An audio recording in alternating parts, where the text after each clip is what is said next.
when termination happened, the whole family was really cohesive, they were supporting each other, parents were improving, the child was improving. So that actually made me feel like, that's why. Welcome to Creating Wellness Moments, the podcast where we dive into the depths of the human psyche, self-discovery, and personal growth. I'm Calvin Wong, your host and fellow explorer on this journey towards mental well-being. Join me as we uncover inspiring stories, expert insights, and practical tips to cultivate a healthier and happier life. Get ready to embark on a transformative experience, one episode at a time. Let's create wellness moments together. Hey folks, welcome back to another episode of Creating Wellness Moments. I'm Calvin Wong, your host, and today we're joined with a true mental health changemaker. Meet Xin Xuan. She's from wwyd, a counselor and therapist specializing in evidence-based techniques like CBT and acceptance and commitment therapy. With a heart for youth, she uses her tech-savvy edge to bridge the gap and create lasting impacts. So stay tuned as we uncover the insights on her adolescent mental health. Xin Xuan, really thrilled to have you here today. Thanks. I'm happy to be here today as well. Yeah. So as you said, with the introduction, you actually specialize in a few evidence-based modalities like CBT and play therapy. Can you share a few of those approaches and what that looks like in terms of benefiting teenagers and adolescents? Yeah. So right now, I'm actually more focusing on CBT, cognitive behavioral therapy. So the core of this technique actually lies in understanding the thoughts, the feelings, and the actions, and that they are all connected. So basically, it's like changing how you think can make positive and lasting changes. This is the core of CBT. And what I do is I kind of teach clients how to identify negative thoughts and not thought patterns and kind of replace them with healthier, more constructive way of thinking. And of course, ultimately, the goal is to improve their behavior and emotions. Okay, I see. So it's kind of like if you change how you think about certain things and take the actions from those thoughts, it'll have a more positive outcome. Is that correct? Yeah. So basically, um, perhaps if we have a negative thinking pattern, for example, black and white thinking. So this is a negative thinking trap, right? So with CBT, we could convert them to more positive or create new positive thoughts. Okay, I see. Yeah, so you know, I'm just kind of curious why you choose to have a passion for working with youth and teenagers. Like, what kind of led to that inspiration? Yeah. So for me, I actually always feel that youth is actually a crucial stage of development. So during the youth teenage state, right, we usually feel lost. We need a lot of guidance from the people around us. We are trying to build our own social circle. So change at this stage, I feel that it would really have a long lasting impact. And I'm always passionate with working with children and with teens. So during my undergraduate years, I've already started working with kids, and then I moved on to youth. So, and I also feel that I could empathize with the challenges youth face as well. So that's really my the population that I'm really passionate to work with. Yeah, for sure. It sounds like Yeah. early intervention is kind of the key of your work and wwyd's work. Are you able to just kind of elaborate why why you think that the early intervention is so much more important and in terms of making a difference for their emotional well-being? Yeah. So I feel that at this stage, the brain is perhaps not fully developed yet. So there's a lot of challenges that youth may face, in this way. Who am I? Identity crisis. Who am I? Who do I want to be? What am I? Who do I want to interact with? Who do I want to include in my social circle? Things like this. So with the correct guidance and positive guidance and everything, it will really have a long lasting impact. For example, if we can guide teens to to perhaps interact with positive people, with peers, interact, widen their social circle. This would actually make them perhaps um, more open, more sociable, and this would actually this skill will actually help them bring them through the whole of their adulthood as well. So I feel that this youth is really a crucial part of change. Yeah, that makes a lot of sense.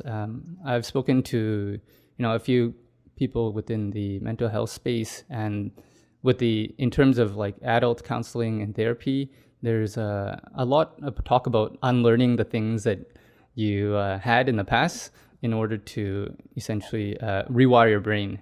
So I guess it's really nice for you to get the opportunity to wire their brain properly, in a sense, before they have to unlearn anything, right?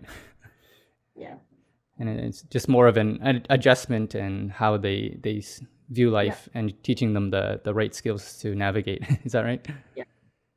yeah, yeah. So, um, I would rather say rather than rewiring them, I would rather teach them skills to better whatever challenges that they are facing right now.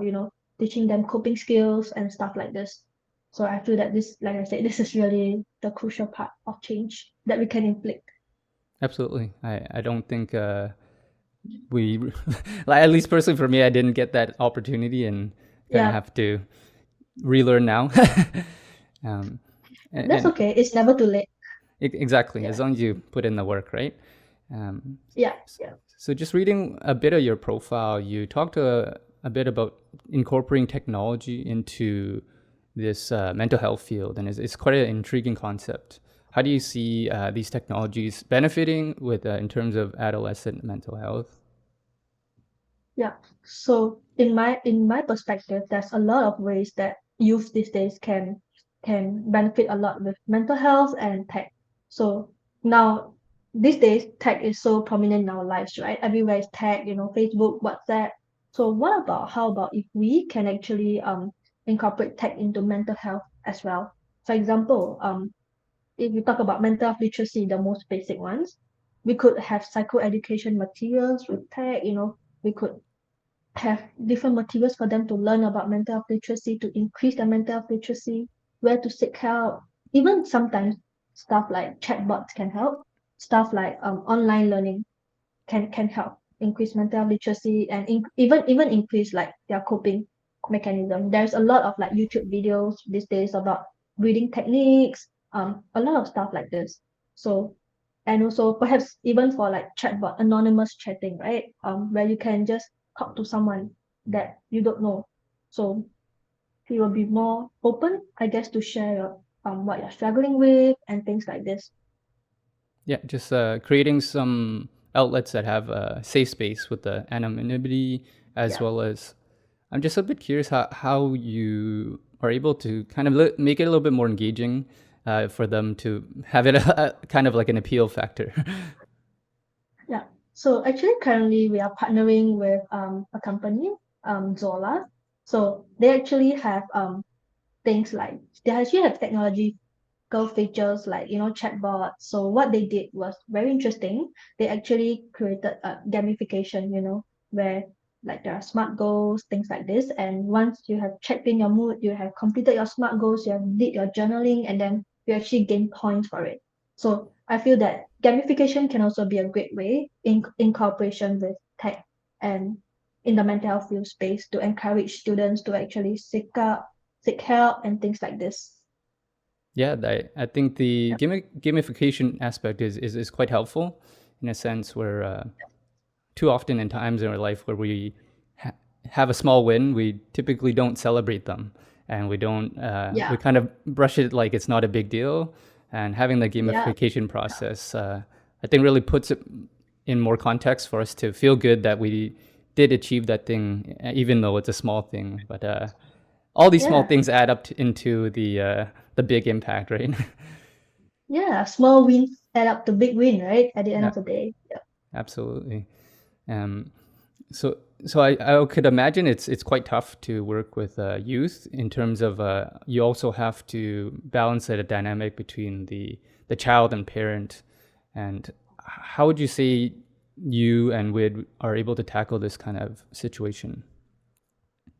So in terms of that, we actually draw a line quite clearly as to like how can we collaborate with parents, things like this. So we collaborate in parents in a therapeutic process in a form of like, but we still also have to keep in mind to respect the privacy of our youth.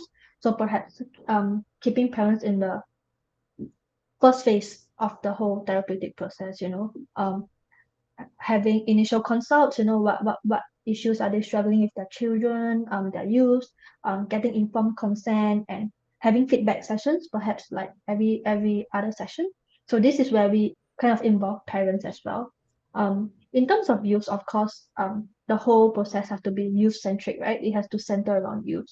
So we would kind of have programs tailored for youth, for example, anger management, emotion regulation, we would have packages tailored to them as well.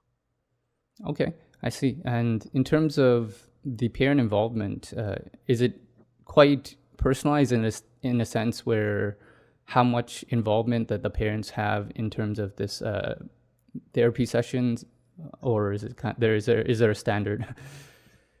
Yeah, we would say that there is a standard. It will be a half-half, I guess.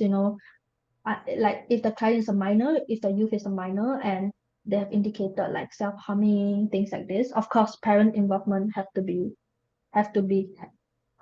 in place.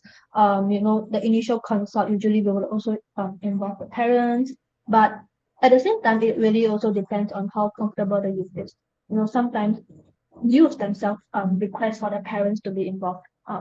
They want the parents to see how much change they have made. They want their parents to improve as well. So it's really a half-half standardized as in like consult, feedback session, the informed consent, but also fluid in a sense that really how much the client wants their parents to be involved.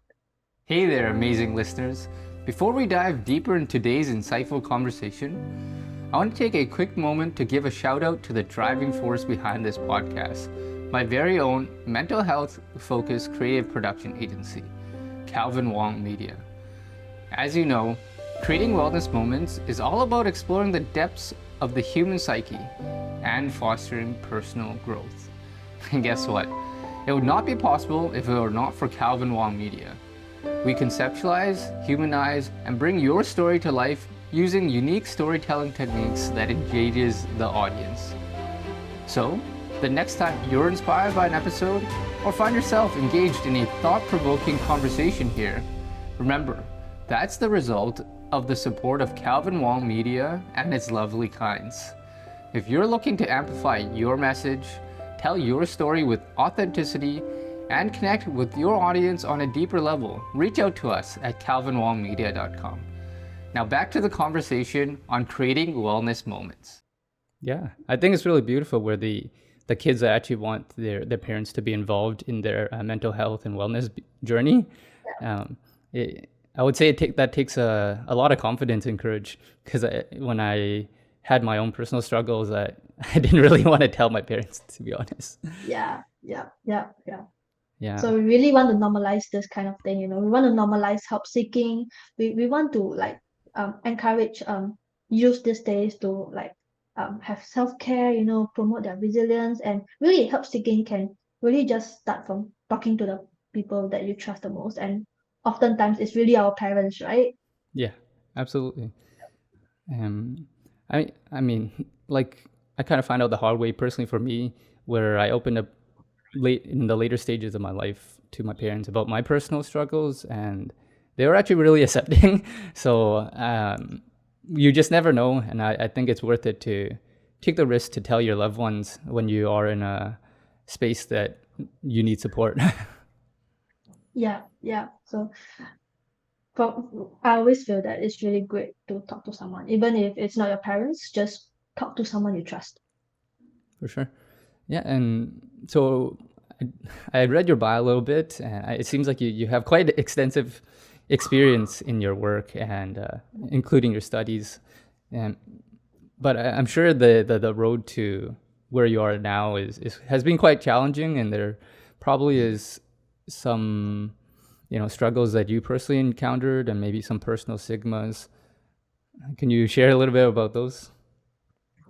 Yeah. So of course there are always issues that every counselors face, right? So for me, my unique challenge is because I actually obtained my master's at a pretty young age as compared to other counselors. So I actually got my master's at 22.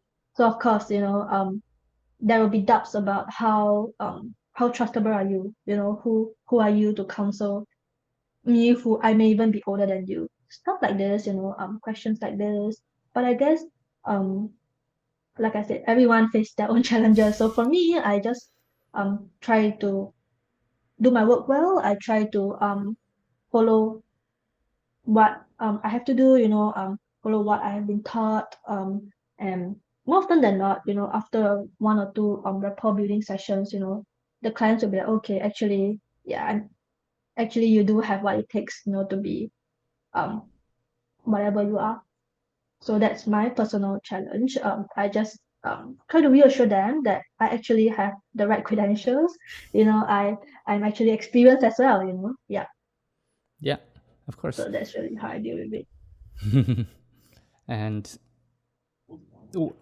what do you think is like, well, personally for me, I think you being so young gives you more of an advantage in a sense where you have more relatable experiences to the youth that you're helping, because your your teenage years were really not so long ago, right? Yeah, yeah, yeah, yeah.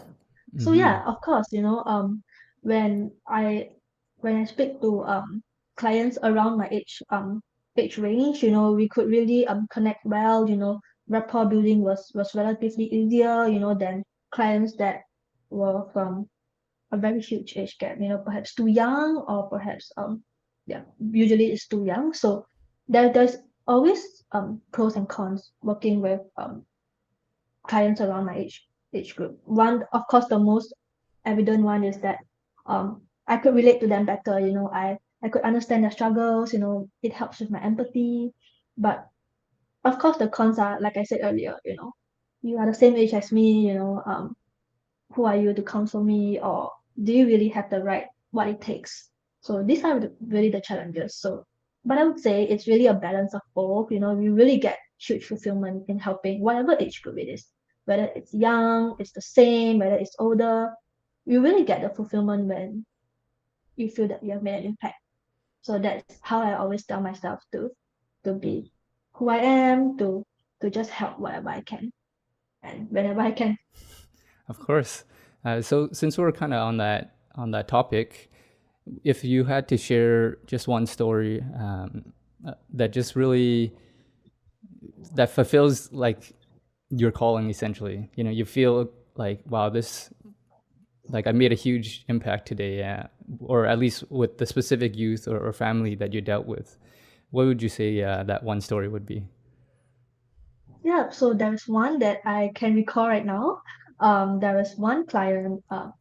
She's a teen. She actually came in with the parent, and after hearing the backstory, so the backstory was that the teen wants to seek help for counseling. Of course, didn't have the means to, so had to involve the parents. And when they came to me, it was very obvious that the parents was kind of more reluctant to come. So after understanding, it was because they view that the teen struggle is really a part of growing. So it's really that mentality where it will just go off by itself after a few years. Um, so in a sense, they were quite dismissive of the client's struggle. So what I had to do was I had to actually take a collaborative approach. Not saying that other cases we don't take a collaborative approach, just that this is particularly challenging because you really have a dismissive parents who feels that there's no need and it's like wasting my money. So I really had to acknowledge the parents' concern. I also had to like emphasize the benefits, the potential benefits of counseling. So what I do was that I feel that it was particularly helpful was actually to keep validating the parents' concern. That yes, I do understand. You don't see a need, but whatever. I even had to introduce psychoeducation to the parents. So, but allowing the parents to understand what actually the child is facing. There's a scientific name for it. And really by starting to understand what exactly mental health is, So ultimately, really, the parents became more receptive, and I could feel that they genuinely supported the child coming. So, and at the end of the day, when termination happened, the whole family was really cohesive.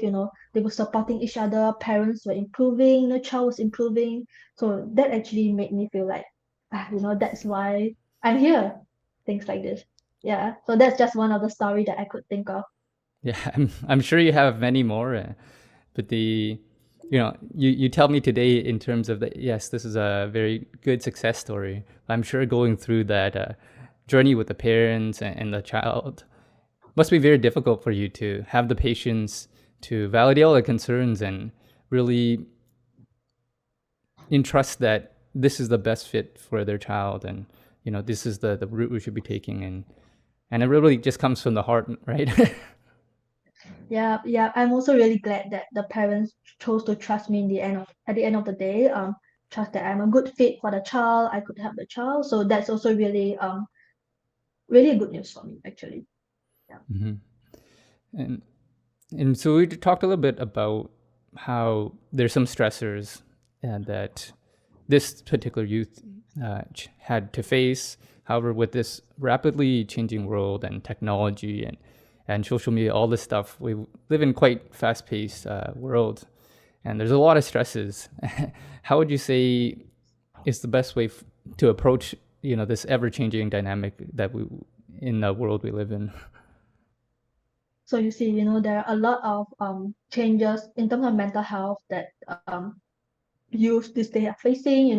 Stuff like cyberbullying, digital overloading, body image issues. There are a lot of issues that they are facing. So what we can do is really, like I said earlier, really to normalize help seeking. We could use technology. We could use our voice to normalize that. It's okay, even if, for example, even if you don't think you are facing any struggles, you don't think you're facing any challenges, you could also talk to a counselor. It doesn't have to be that, oh, you are facing something, I can't sleep, I'm feeling down, then you speak to a counselor. It doesn't have to be that. It can just be you just want to speak to someone, you just want someone to talk to. But really normalize it. And self-care is really important. So something that I feel teens these days we really have to encourage more is really self-care. Self-care, it doesn't have to be facial. I take care of my face, physical features. It could also really be sleeping on time, having a healthy diet, stuff like this could really impact one's physical health and mental health as well. The last point I really feel that is quite important is we promote a lot of resilience these days. For youth. Sometimes, we lose motivation. We get a bad grade. We just lose motivation to study. We feel that we are loser, we can't do well. But if we could promote resilience in the child, the child could bounce back. The child has the skills to bounce back. The youth know how to handle this kind of stress as well. I think that it really do a huge impact in their adulthood as well. For sure. You mentioned resilience, and I would say word is used quite often in terms of the mental health space. What would you say Yeah. that means to you? I know you explained a little bit about the ability to bounce back, but if you're just able to elaborate a little bit more. Okay, so with like I said earlier, so resilience really like in face of challenges, for example, like a setback, right? Youth these days, setbacks would be relationship issues, probably even some academic issues. It's really the capacity to to hold that setback, to bounce back from it, that adversity, really, it's not really just about enduring the difficulty. It really also involves knowing what resources you have, having the ability to recognize the resources. Oh, I can look for my teacher. Oh, I can look for a counselor. Knowing what resources to go for, um, to navigate this challenge. So I feel that, like I said, 2 points. First one is the ability to bounce back. The second one is also the ability to recognize the challenges, to recognize the challenge, to recognize who we can seek, how to seek help, who we can go to seek help. So I feel resilient encompasses all this really small little aspects. Yeah, thanks for explaining to that for me. It sounds like you're just kind of building your mental muscle as well as having the awareness to seek help when you need it before it rolls down into a slippery slope. Yeah. It just to add, it really also involves like identifying who you are, what are your strengths. These are really a key part of resilience, and really having that problem solving skills as well. Like how do you break your challenges down into manageable steps? How do you have the ability to develop this action plan? Basically, really your mental health muscle, like you said. Of course. So that's also, I'll say, part of the early intervention aspect, right? And Yeah, it, as we've uncovered, it is quite vital in terms of youth. I mean, for everyone, but especially for the youth. And what kind of advice would you say you would like to give to the parents, educators, other professionals, just for the teenager years where they're kind of going through this transformation phase still? So one actually, I have three advices to give. So the first one is really to educate yourself about mental health. Be it teachers or parents. Times are always changing. Different set of era. Youths are facing a different set of issues. So really educate yourself. What are the current mental health issues? Basically, um, educate yourself in terms of mental health literacy. Increase your mental health literacy. Um, how to spot signs, how to spot the symptoms of, for example, even as simple as stress, um, anxiety issues, things like this. So second is really listen with empathy. Try not to be dismissive if your student or your teen comes to you trying to talk to you. It may not be in the form of like, Mom, I want to talk to you about my mental health issue. It can really be talking about the day. Try to listen with empathy, putting yourself in their shoes, how would they feel, really empathize with them before judging them. And the third advice I have is to stay calm. Sometimes your child or your student may share stories that you can't accept, stories that don't align with your values. Stay calm and really understand from their perspective, why do they think this way. So this is really the top three advice I have to give parents or teachers. Yeah, thanks for sharing that. I think with the point two about not being dismissive, a lot of times we were actually dismissive of our own issues, and we say, "Oh, it's not a big deal," and we just don't spend the time. We kind of brush it off, and I think that also leads back to your first point about the education, because they kind of go hand in hand. Where if you dismiss it and you don't want to take the time to educate yourself, um, you think it's like, oh, like it's gonna take my time to uh, learn all these things, and it'll not make time for either having fun or studying. But I think that's kind of the wrong way to think about it, because if you spend the time, you could actually prevent yourself from all the stresses or anxiety that you might encounter if you didn't do so, right? Yeah. So really, just knowing what it is, what challenge are you facing is really very important. Of course. So just before we take off, I was just wondering if you're able to kind of share a little bit more about WID and maybe where you guys are located and what kind of support you guys offer in terms of for youth. Yeah. So we're actually located at the heart of Chinatown, Singapore. What we do is we actually offer counseling services. Right now we actually also have free mental health screening, just a gauge of where you're at. And our counseling services tailor is tailored to address the mental, emotional, and social needs of youth. So we also kind of see a range of clients, clients facing with issues like depression, anxiety, stress, even like relationship difficulties, things like this. We do have art therapy as well, individual counseling, parent coaching packages. So we do have a wide range of what we offer here. So just feel free to go to onto our website and have a look. Yeah. Absolutely. Thank you so much for joining us today and sharing all that wonderful insights. And if you're in your mental health journey or you want to start it, I really would like to implore you to take advantage of their free digital health or screening.